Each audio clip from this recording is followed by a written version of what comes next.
This will cover some old ground, and I apologize in advance to those who recognize familiar themes and perhaps even familiar phrases. But not 36 hours after it was said, the monstrosity and the evil of Donald Trump's refusal to commit to honoring the election outcome during the third election debate has come into even sharper focus. It is, in short, the greatest existential threat to this country's government since the Cuban Missile Crisis. It is easily the greatest internal existential threat to this country's government since the Civil War. And it is, by itself, the worst moment of governmental instability and vulnerability since 9/11.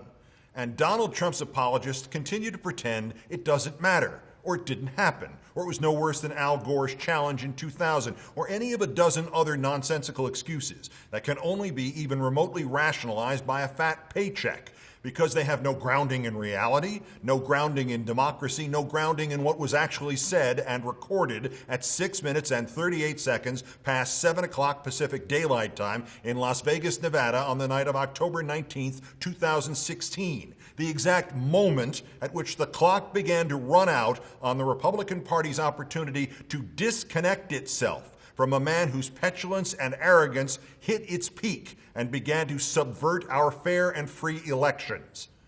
The comparison to the Gore challenge is particularly venal. No one commenting on the political scene has as much personal anguish about and disappointment with Al Gore as I do. But that doesn't change the fact that the 2000 election and the Gore v. Bush Supreme Court case bear no resemblance to what Donald Trump said, first on September 30th and then again twice during the third debate. None. Firstly, because Gore did not in any way question the validity of as much as one vote before Election Day. Gore did not, 38 days before Election Day, say he was reconsidering a public pledge to honor its outcome, as Trump did in September. He did not, 20 days prior to that vote, answer the question, will you absolutely accept the result of this election, with the statement, I will look at it at the time. He did not, 2 minutes later, scoff at an opportunity to back away from a preemptive subversion of the democratic process by adding, I'll keep you in suspense, okay? Anyone whose partisanship takes such priority over their patriotism that they can defend Trump, especially by comparing him to Gore, has symbolically burned the word liar into their own forehead. The third of Trump's campaign managers, Kellyanne Conway, did so in the immediate aftermath of Trump's second and third repetitions of the words that will damn him throughout American history. Do you remember 2000 when Al Gore contested the election? She said to a CNN reporter. He actually retracted his concession to George W. Bush. Gore retracted his concession because his aides learned he was only a few hundred votes behind.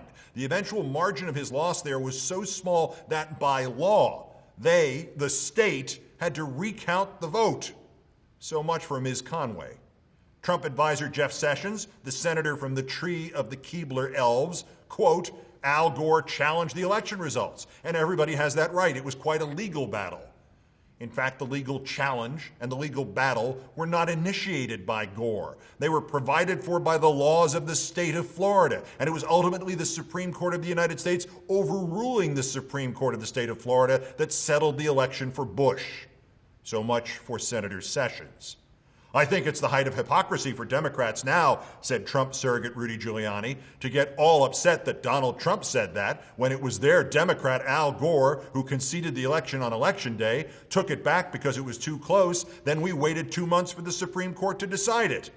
In fact, the entire process was concluded in 5 weeks.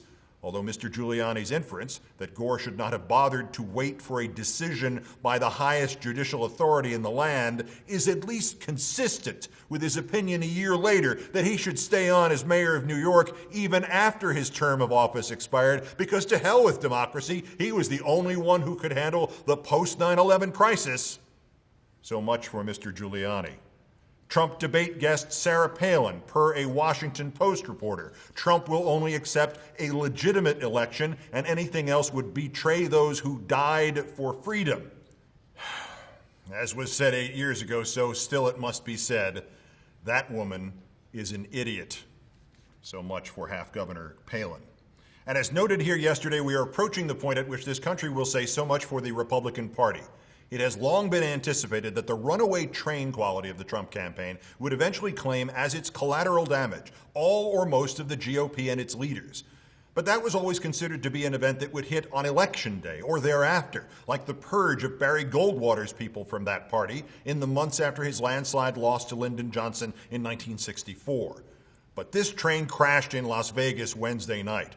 Trump's third public refusal to recognize the cornerstone of this or any other democracy, you accept the electoral outcome, moved this from political embarrassment to fatal political infamy.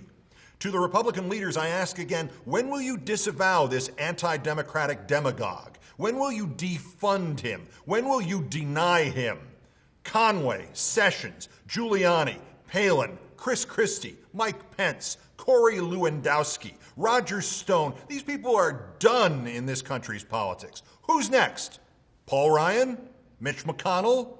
Who else will this madman Trump take down? This is not a presidential candidate losing an election by 537 shaky votes out of 105 million cast after a recount mandated by state law and the intervention of the Supreme Court. This is not a procedural dispute over an election already completed. This is the presidential nominee of the Republican Party refusing to promise that he will accept the results of the election 20 days before the election. This is the moral equivalent of treason. When, Republican leaders, will you speak up? Speak up not in your self-interest, not as a strategic move for your own campaign, not as positioning for the future. When will you speak up for the Constitution? When will you speak up for the democracy? When will you speak up for the United States of America?